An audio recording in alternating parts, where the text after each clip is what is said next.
Cara, são mesas gigantes com cadeira que você vai lá, senta, pega seu prato, põe, de repente você olha pro lado, tá um puta atleta do seu lado, cara.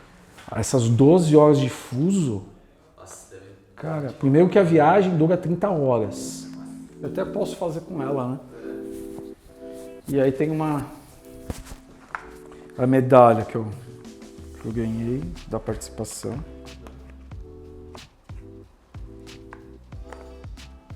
Que é a mesma medalha que cada atleta ganhou, mas um pouco ela é mais compacta. Mas foi o mesmo modelo de cada atleta ganhou. Hoje é um dia muito bacana para mim, porque eu acabo lembrando de um passado aí um pouco recente, que é de 2008, de uma participação minha nas Olimpíadas de Pequim. Eu sou o Denis Mouta, especialista em reabilitação ortopédica aqui na Clínica Mouta-Mello, e o vídeo de hoje é exatamente um pouco das minhas lembranças do que foi a minha participação nas Olimpíadas como fisioterapeuta da seleção brasileira de handball. Vocês podem ver que eu estou com uma roupa um pouco diferente, uma roupa colorida, e esse agasalho aqui foi exatamente o agasalho que a gente usava no dia a dia. Eles chamavam de agasalho de pódio, né? Todo atleta que ganhava a medalha usava esse agasalho bonito aqui. Então eu consegui guardar esse agasalho até hoje e espero permanecer com ele aí para contar mais histórias para os meus filhos, para os meus netos, dessa aventura bacana que eu vivenciei em 2008 e uma medalha que todo atleta ou qualquer outro profissional que participou da Olimpíada acabou ganhando, para ser uma lembrança aí eterna dessa participação. Então eu vou começar falando um pouquinho para vocês como que foi a minha chegada lá até a Olimpíada. Então, como eu fui fisioterapeuta da Seleção Brasileira de Handball, para a gente chegar na Olimpíada, a gente precisou passar por uma classificação, que essa classificação foi nos Jogos Pan-Americanos de 2007, um ano antes no Rio de Janeiro, onde a seleção foi a campeã e por ter sido campeã, automaticamente a gente se classificou para as Olimpíadas.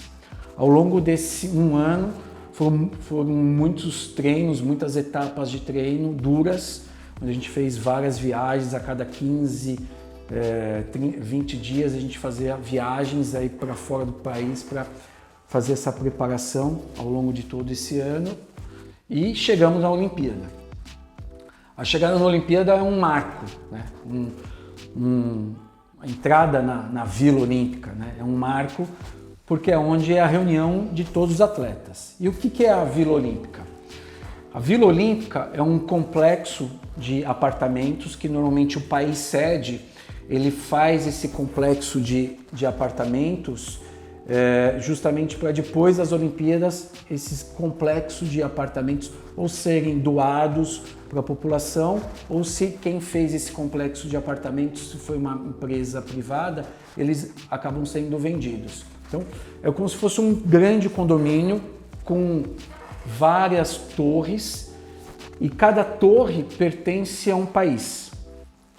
Então dessa torre de apartamentos, a delegação toda do Brasil, que na época, se eu não me engano, foram em torno de 200 e poucos atletas, todos esses atletas ficaram nessa mesma torre e que era um local onde a gente costumava se socializar bastante. Na parte térrea desse prédio é onde que ficava um centro brasileiro aí de integrações, tinha sempre um departamento administrativo e um centro comunitário onde a gente fazia tratamentos de atletas, trocava experiências do que estava acontecendo na vila, dúvidas. Então era um ambiente bem agradável.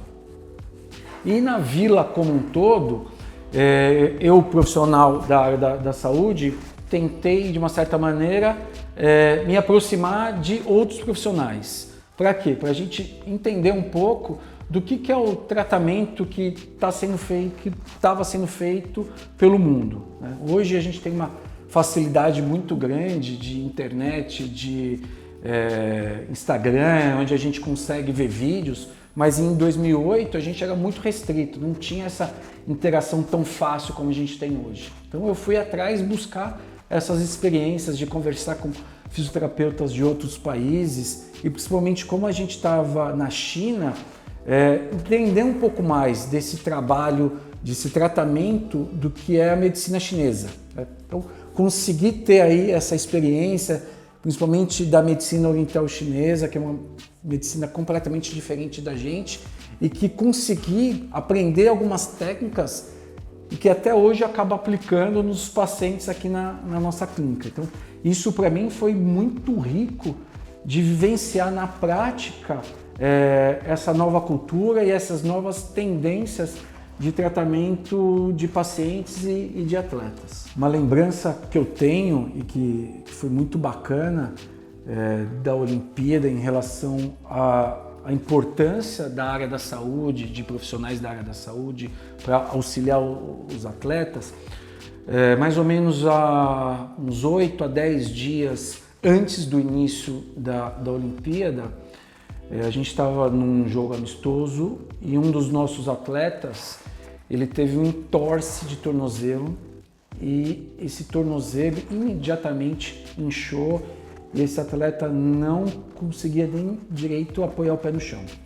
Imediatamente a gente acabou indo para um hospital para ver se tinha alguma lesão grave, alguma fratura. Graças a Deus, esse atleta não teve uma fratura que impediria ele de participar dos Jogos Olímpicos, mas por conta desse trauma, esse tornozelo inchou, inflamou e a gente teve um trabalho muito intenso em correr contra o tempo para que esse atleta pudesse iniciar essa Olimpíada 8 dias depois dessa lesão. Então nós fizemos uma programação muito intensa aí de fazer tratamentos 3 a 4 diárias, 3 a 4 vezes ao dia, para ter esse atleta condições de, no primeiro dia dos Jogos, ele conseguir ter essa participação. Foi um trabalho muito intenso, muita dedicação, tanto minha como fisioterapeuta, como de outros profissionais da preparação física e especificamente do atleta. Esses 8 dias, esse tratamento, ele teve um benefício muito grande e a gente conseguiu que nesse primeiro jogo de abertura, que foi contra a França, esse atleta ele não conseguiu participar do jogo todo, mas meio período do jogo ele conseguiu participar e depois disso ele seguiu nas Olimpíadas. Então, como profissional, foi um marco aí da gente conseguir em tempo recorde conseguir que esse atleta com uma lesão de um entorse grave, né, conseguisse jogar as Olimpíadas de Pequim. E quanto tempo você ficou lá? Tipo, fica a Olimpíada inteira? Fiquei as duas semanas e meia, mas eu fiquei, porque a Olimpíada foi na China, então eu fui para o Japão, porque a gente precisou fazer 10 dias de aclimatação, que, cara, é surreal. Essas 12 horas de fuso, cara, primeiro que a viagem dura 30 horas. Cara, é 12 horas, a gente foi para Vancouver, né, no Canadá. Então são 12 horas até Vancouver, você fica 6 horas no aeroporto, depois mais 12 horas de voo até o Japão, 30 horas. Você chega, cara, retardado. E o fuso... Cara, imagina, eu tô conversando com você, de repente você não consegue, de repente você fala, meu, o que eu tô falando? Tipo, e vai uns 2 dias assim, disso. Aí depois você vai aclimatizando, a alimentação você vai ajustando, aí então a gente passou 10 dias no Japão, aí depois que a gente foi pra China e ficou... É a experiência da vida, assim, né? Ah, meu, da vida, cara. Não tem nem como, tipo, agora cara, meu... Para quem gosta de esporte, né? Eu sou vidrado em esporte e lutei judô por muitos anos e sempre gostei de atender atleta, meu, você vai pro lugar master, tipo, é o auge do auge. Auge do auge, cara. Dos melhores atletas do mundo estão lá, cara. Muito foda. Muito foda.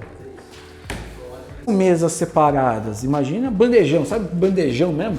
Cara, são mesas gigantes com cadeira que você vai lá, senta, pega seu prato, põe, de repente você olha pro lado, tá um puta atleta do seu lado, cara.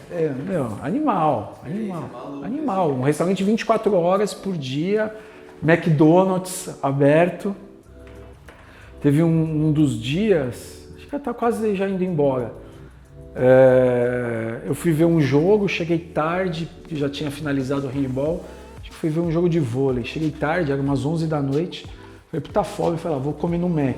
Cara, eu cheguei no Mac, sei lá, peguei a fila que tava grande, acho que 1 minuto depois, começa um tumulto, um barulho e tal. Chega o time todo do basquete americano. Meu, e aí os caras começaram a tumultuar, pularam a mesa, aí ficaram nos caixas. O que você quer comer aí que eu vou pegar pra você? Começaram a zoar. Meu, animal, velho. É uma experiência que nunca mais esqueci. Não, cara. Imagina, os caras que você vê na TV, os caras da NBA, o cara servindo lanche pra você. Muito louco.